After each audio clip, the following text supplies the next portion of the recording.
And now here we are again, 2014. The far right side of the graph, we have the S&P 500 up there flirting with a 20% 3-year return. That's the most recent 3-year number. What's interesting to observe, though, is if you look at the average 3-year return for the S&P and the average 3-year return, so there's 43 3-year returns for the S&P. The average of those is 10.83. There's 43 rolling 3-year returns for the multi-asset. Average is about 10.5. So pretty similar stuff. The multi-asset portfolio does it with a lot less volatility, as would be the logic of building that kind of a model. So the recent 3-year, 20.2 for the S&P, is almost double its average 3-year return. That's just worth taking note of. That generally means, well, mathematically, what it does mean, to get back to that average, things have to move down. When? I have no idea. But mathematically, if we believe in regression to the mean, that's the only way to get back to the mean, is to have some significantly lower returns. And then this graph is taking a look at how much time do these different approaches, a very focused approach just in large cap U.S. equity, how much time does it spend below zero?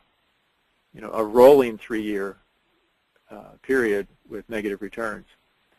And as you can visually see, a less diversified approach spends more time hanging out below zero, which that's a different kind of pain story for clients after 3 years, as opposed to maybe after 1 year, where performance hasn't quite been up to expectation. So in sum, we can think of it this way: individual asset classes, such as large cap U.S. equity, but you can think any of them are candidates for this, can generate dramatic gains over short time frames, often followed by severe losses. That's the nature of a very distinct individual asset class. And of course, if we're talking about individual tickers, a single stock, well, then it just magnifies that same phenomena multiple times.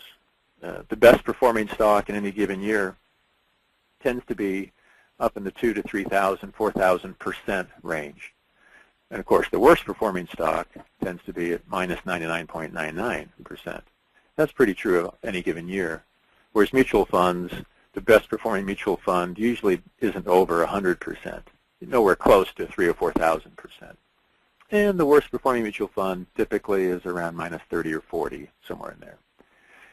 So in the blue text, investors who overweight any particular growth asset class, and by that I mean fixed income is a little bit different creature. We're talking about stocks, REITs, commodities, these sort of things. If they overweight any particular growth asset class after a period of strong performance, they are at risk to experience a sharp decline.